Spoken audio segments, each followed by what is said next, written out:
Uber has officially dropped me off. What's going on, YouTube people? I am officially back here again. This is like home number 2 right about now. It is Thursday morning, the 14th of April.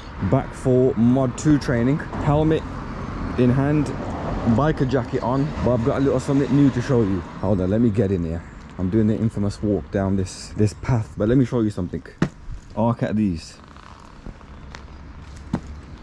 I feel like a right wally, but at the same time, new bike boots. Come on.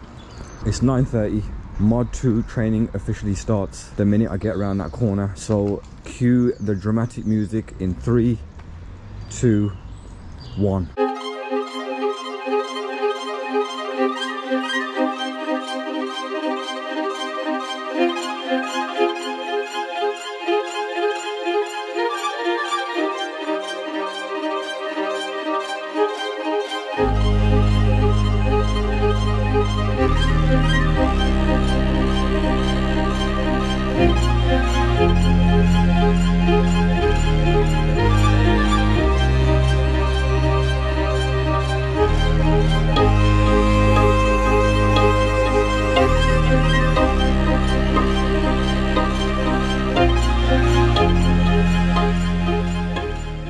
I'll catch you guys in a bit once I meet up with the instructor. Yep.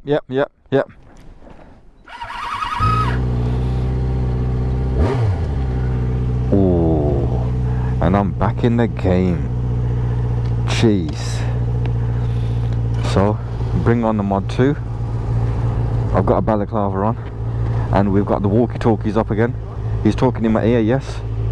Yep, give him the thumbs up. This is a new person with us taking the Mod 2 today. I am 3rd in line, and we're officially off. I'm back on the 600. I'm back in my own helmet. Oh wow, that feeling has not disappeared. I've got new boots, so I'm going to wear those bad boys in.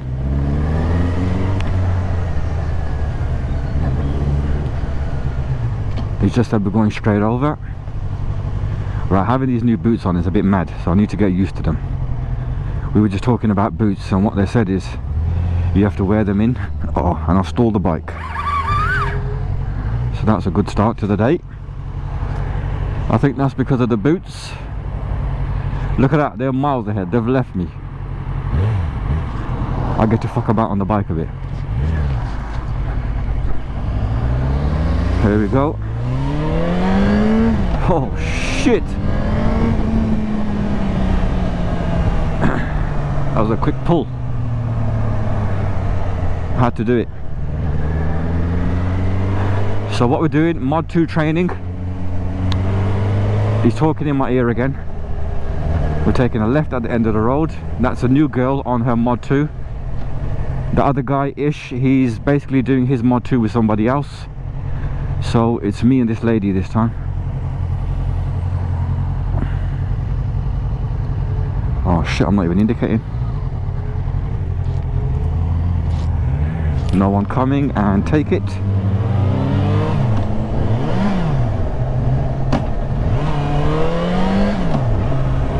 Yeah, changing gears in these boots is a bit mad. I have to get used to it.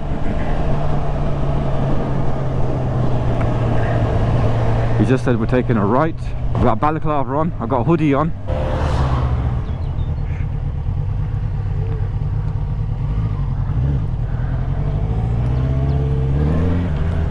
Oh shit.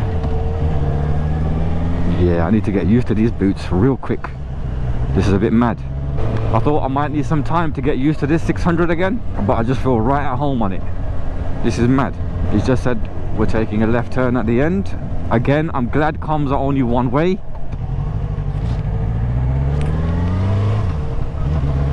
Taking a right here.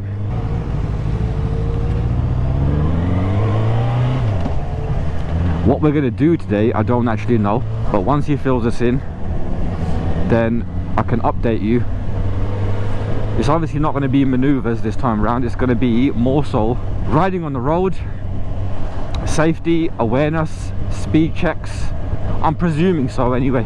I'm talking like I know what I'm talking about, but I really don't. I've just watched a lot of YouTube videos and done my YouTube homework, like we all do with everything. You want to know how to do some plumbing? YouTube. You want to know how to drive a bike? YouTube. You want to know how to pass your motorbike test? YouTube. We live and learn off YouTube. Okay. Right, so you're riding down the road and the examiner says, right, I want you to turn left at the end of the road. So, what's the first thing you're going to do in terms of observing? Mirrors. There's going to be a mirror check, yeah? For a left turn, it's a left mirror. For a right turn, it's a right mirror, okay? And so what are you checking for in your mirrors?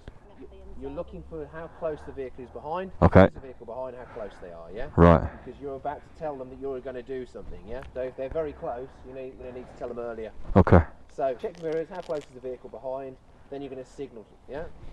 So what other signals can we give apart from an indicator if the guy was really close? Say again? Absolutely. So brake lights, yeah? Okay, yeah. So you don't have to even need to do any braking, but just show the light. So we've got an indicator on, you're still pretty close. Here's some brake lights to say, you know, you need to hold back a little bit. So we've got the signal on, then we need to change position. But before we change position, we need to do a check, okay? So at the moment, we're both doing mirrors, we're doing signals. Oh, sorry, you're right.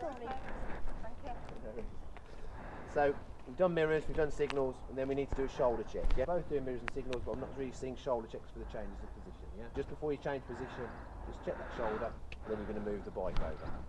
Right. What position do you need for a left turn then? Left hand side. How far from the curb? Yeah, about a metre. Yeah, about a metre from the curb. So a little bit more than this. So a little bit more than this. That means that there's not enough room for another motorcycle to pass between you and the curb. But you're not so close that you're going to start riding through all the dirt and going over the manhole grates and covers, yeah? Okay, happy enough. If you're not close enough and you come to the end and you're a bit wide, the examiner will pull his bike in between you and the curb. There's a bit of a heads up to say, look, bring that bike in because I can start moving my bike between you two, yeah? Between you and the curb, right? Right, okay, so once you've got positioning, we then need to look at speed, yeah? And speed relates to the type of junction. So what's the difference between an open and a closed junction? So an open junction means there's no obscured view as you come to the end of the road, and so it means, as you just said, if you can make a judgment there's no cars coming, you don't need to stop, do you? Yeah? Okay. Right, now, if it's a closed junction, obviously it means that the visibility is blocked. That's a closed junction down there. Okay. Because the hedges, the buildings, the vehicles, you can't see on the approach of the cars coming. So you've got to stop at the end of it. Right, sometimes what we get, what we call, it's a closed junction, but it starts to open up as you come to the end. So in that situation, you've got to make sure that then you are slowly riding to the end. You can use what we call peep and creep. So you're slowly riding while you're looking, yeah? Okay. If you're turning left, that's fine. If you're turning right, I would tend to stop. Just be looking here and then straight out. When you've got to turn right, you've got to look both ways. There's a lot more judgment involved, yeah? And so you must make sure when you're looking that those observations are effective. You know, so bear that in mind in terms of your control of speed. And what I mean by effective is an observation, you can judge to see, oh, there's a car coming, yeah, and then go. But in that time, are you be able to make an assessment of the speed of that vehicle? Yeah. You know, to judge speed, you've got to look at it for a period of time to see what distance it's covering. Yeah. Yeah. And so if it's just a quick look and you think, oh yeah, I can go, that might not be an effective observation.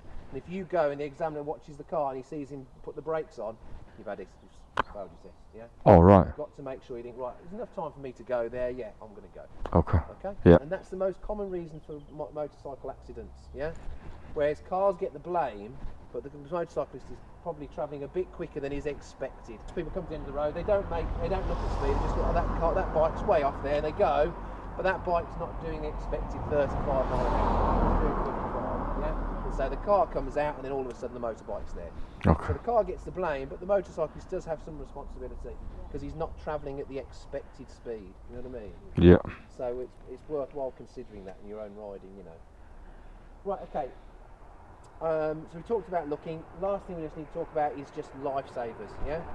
So obviously when you're turning right major to minor, you've got to give that extra right shoulder check before you turn it, okay? The thing is just to time it correctly.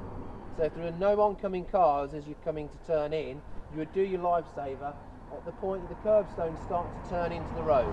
The turning point is the point where you've got the division line, that's where you start steering. So as soon as your front wheels align with that, then you're steering. So between that curb turning in and that centre point is about 2 bike lengths. So that means you've got enough time to do your check, look forward again, look into your road and steering. this is your demonstration to the instructor or the examiner, sorry, that you know what you're doing. Don't do that routine, or it's a little bit, a little bit shoddy, or you're missing parts out. Then it means that one, it shows you might not be planning very well, so you might not be looking up there and seeing what's coming next. And two, it shows you might be about to make a mistake. Yeah. If that's all in order, that impression really makes a big difference, because he's going to watch and think, oh, this is all nicely ordered. Yeah. He relaxes a little bit. Yeah. Yeah. He's not on you, watching you for every little thing you're doing, because you're not giving him any clues that you might be doing something wrong. Yeah. Keep it up. So it makes it look really nice. There's a big difference between getting that nice and regimented, and then a rider that's just riding around doing the odd check and just put the indicators on here. Yeah. Makes a big difference. Okay, good. So I'm really happy with that. Well done. Okay. Right, okay, now we're going to look at speed then, yeah? So, you're riding down the road on text and you think, oh, here's the sign, I'm not sure what the speed of the road is. How are you going to work it out? Lamppost. Okay, what do lampposts tell you? Okay, so lampposts in a built-up area, yeah, it's 30 mile an hour. Another speed will have a repeater sign to tell you otherwise. Okay. 20, there'll be a little repeater sign that the lamppost will remind you this is 20. Or, as you can see on this road here, it's 40 mile an hour, that main road there. And there will be little repeater signs on the lamppost there as well. Also, if you look into the side road on the other side over there, you see it says 30. Yeah. So you know that that road must be faster. Yeah? Yeah. If it was a 20, it would have the 30 sign, and underneath it would have a 20 mile an hour crossed out, wouldn't it? Right, okay. So Jen, you stay taking the lead for this one then. Okay. And then, yeah, we'll go through it. Right, here goes. What we're about to do is the fun stuff. The fast shit.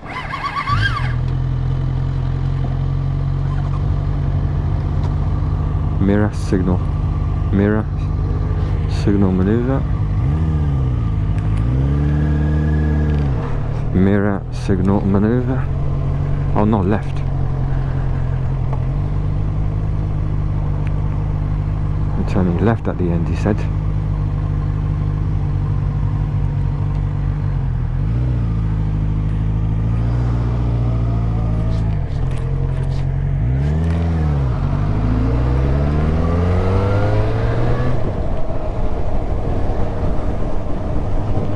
We're going to go straight to 40.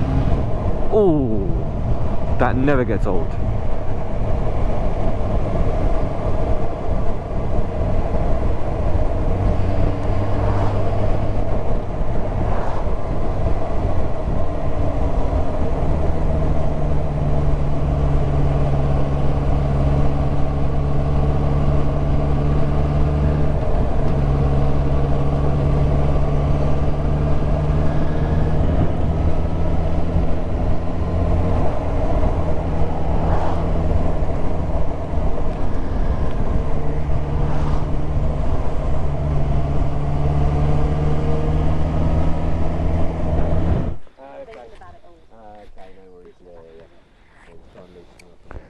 There's a lot to remember. Okay. Yeah, so we're obviously working through this now. Then you just got to try and put it into practice afterwards, you know what I mean? I know it seems like a lot at the time, but as you start riding, you should find you can start putting it into practice, Okay. Okay, right, so now we're going to look at moving off and stopping, yeah? And angled hill starts, yeah? So Right. This is the only manoeuvre you get on test is the angled hill start. That's where you stop on a hill, Yep. and you've got to move around a parked vehicle in front of you, or a hazard that means you've got to steer around it as well as move off from the hill. Okay. Right, now on test the examiner's going to ask you to pull up and stop quite a few times, yeah? So sometimes it's going to be because you've lost him, so basically he turned up at a junction and he couldn't follow you and he can't see you, so he just asks you to find somewhere to stop. Sometimes it'll be because he wants you to find somewhere safe and convenient to stop and move away again, so you can demonstrate you know how to do it. Yeah. And sometimes it'll be because he wants you to do a manoeuvre like this, so an angled hill start or a hill start. Okay. Okay? Right, now if he says to you, I want you to find somewhere safe and convenient, then obviously the ball's in your court to do that. So safe, you want to stop on a bend or a brow of a hill where people can't see safely to get past you. Yeah. Okay? Convenient, you want to stop at a bus stop or over someone's driveway by a dropped curb. So you always want to stay by a raised curb. Okay. It's safe and convenient, it's probably legal, but you wouldn't stop on zigzag lines outside of a pedestrian crossing or a school. You wouldn't stop on double yellow lines, and you wouldn't stop within 10 metres of a junction, which is a common one where people get caught out. They pull up and stop in a nice straight road, raised curve, they stop, and there's a road opposite them. Yeah. Okay. You can't stop opposite a road. Yeah, you've got to keep that clear. Oh, okay. Okay. Yeah. Happy with that? Yeah. Right. If you could arrive for a mile to find somewhere, that's what you're going to do. Yeah. So if he says, oh, I'd like to find somewhere safe and convenient to stop, a lot of people panic. They go, oh, and they just try and rush and stop when as soon as he's asked. But yeah, I mean, if you're not happy it's safe and convenient, just keep riding. Okay. Happy with that? Yep. Right, now we talk about moving off. Now, a common fault with moving off is what people do is immediately think, well, I'm going to move off now, so put their indicator on without looking. Yeah. There's a car coming up here, and this guy's nice enough, flashes us out. Oh, thanks, mate. Off we go. And day to day, that's fine. But on test, he would say, right, you caused that car to slow down. If you hadn't indicated, he probably would have just driven straight past. Okay?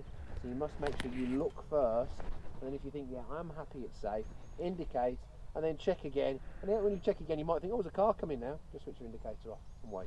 Okay. So don't be in a rush to move away. Do your proper checks and everything before you go. Then indicate, and then do another check, and then off you go.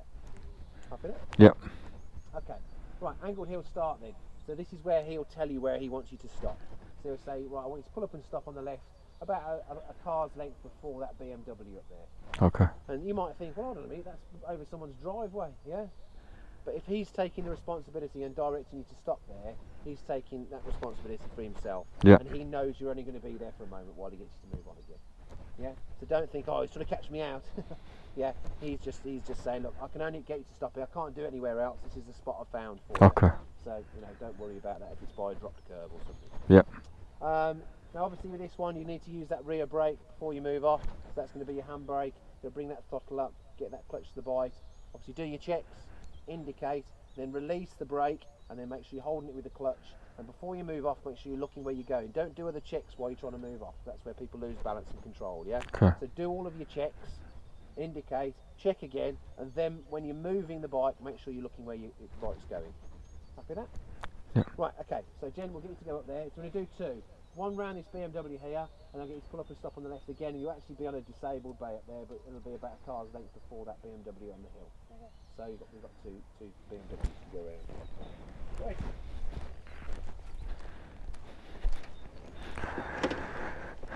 Okay. There it goes. Fucking indicator still on.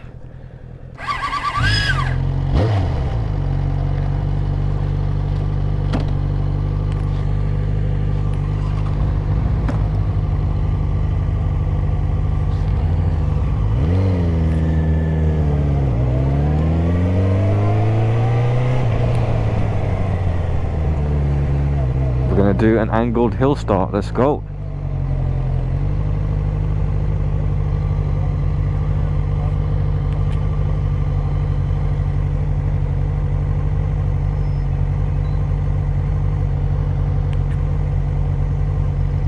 Let's have a look and see what she does.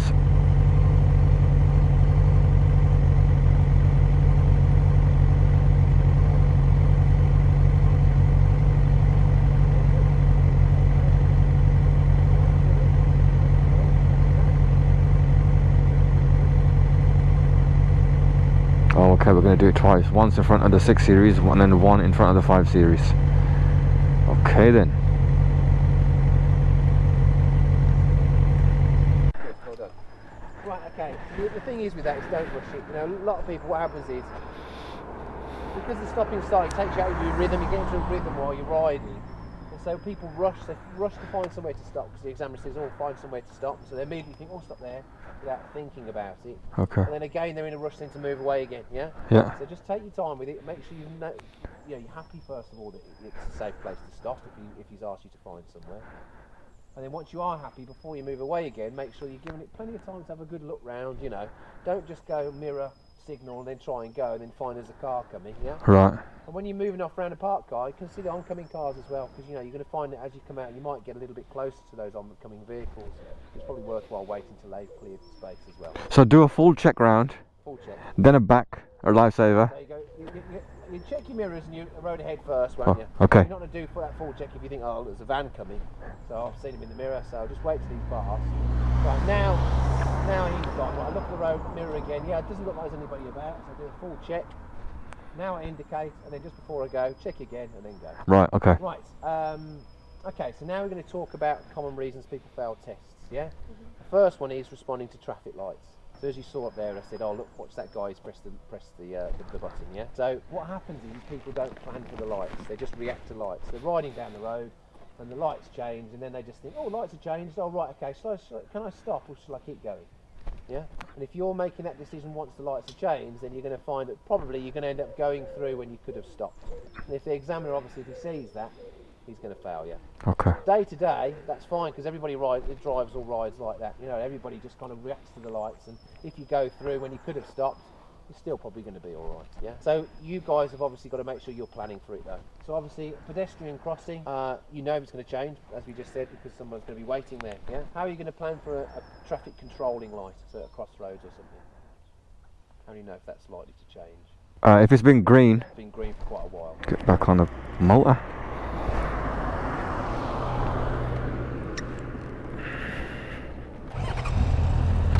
Turn the bike on first, that would help. Yeah. Yeah.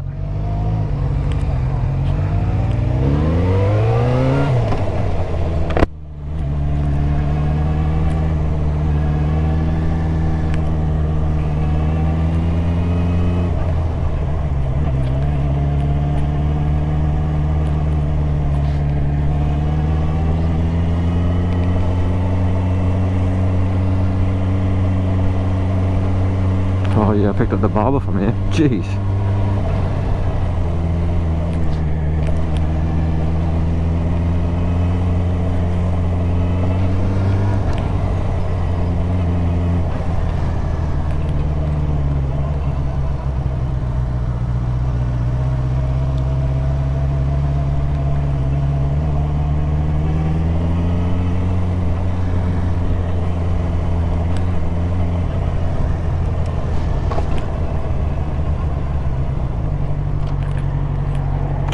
Shit. Oh.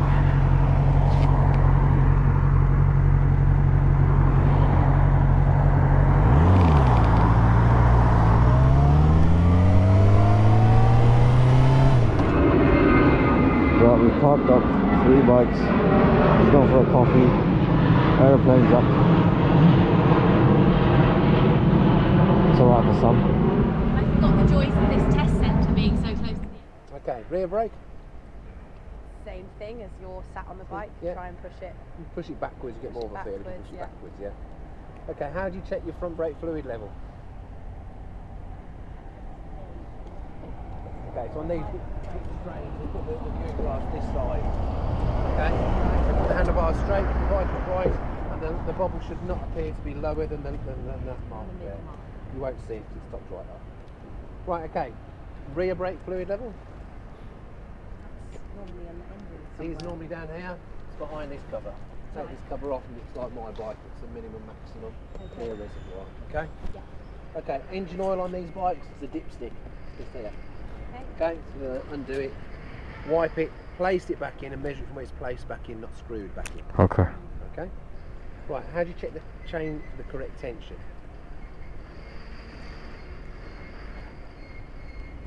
No, it just should only have a tiny bit of give when you push it.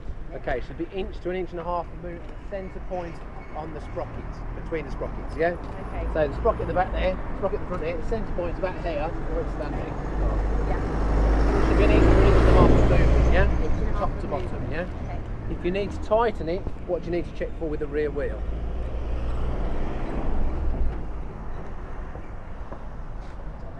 Alignment, that it's straight, Right, yeah?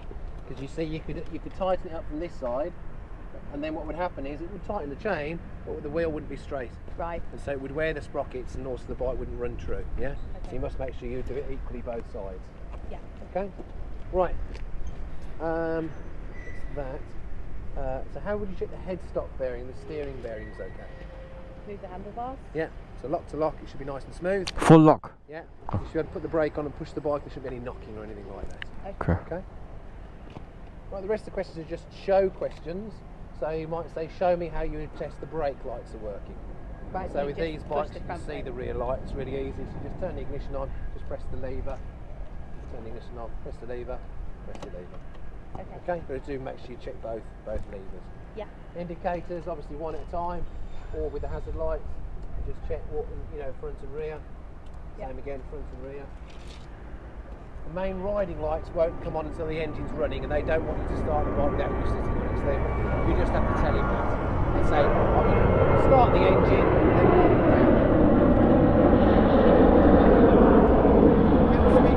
Same thing, yeah? He won't want you to start the bike, so you just say, with the engine running, I would press that to test it's working. Okay. Yeah? Yeah. Make sure you press it back down again. Yeah. So if your bike doesn't start on test, check that's down, yeah? And if it starts, then but you put it into gear and cuts out, why is that? Because it's in the wrong gear. It's Nope. not in neutral. No. Ask You're again, not even sorry. letting the clutch out, you just press it into gear and it goes, doop, cuts out. Oh, the Stands down. Oh, okay. Okay? Yeah. Okay, yes, because if that happens on test, it's fine as long as you fix it. If you didn't fix it and you said to him, something wrong with this bike, it keeps cutting out, he'll fail you because he'll say, look, you're going to ride a bike with the stand down if it hasn't got a kill switch on it. I had to go through the process in my head. Yeah, Why? yeah. And I was like, that's the Yeah, stand. that's it. Right, so I've just been to the loo. She's basically having a mod 2 right now. So that is the instructor asking all the questions. I'm going to try and get as close as possible to listen to what he's saying and what he's asking. Give me a minute.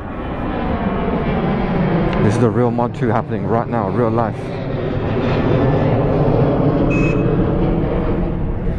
Very loud, that one. Screech for the whole, isn't it?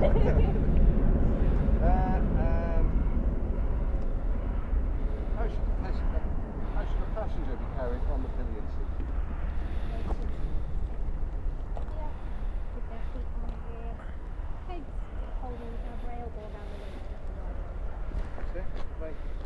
Okie dokie. Right. I shall go and get kitted up.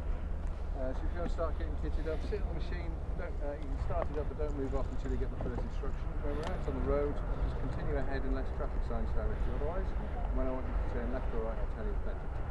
Okay? I shall be with you shortly.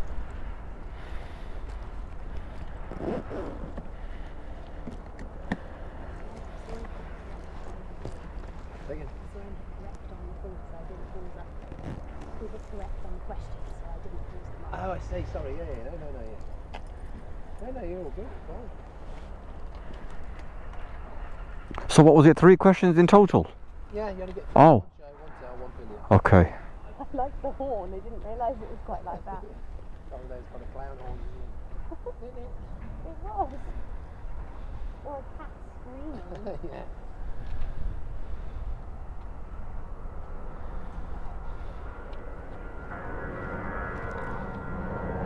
Good luck.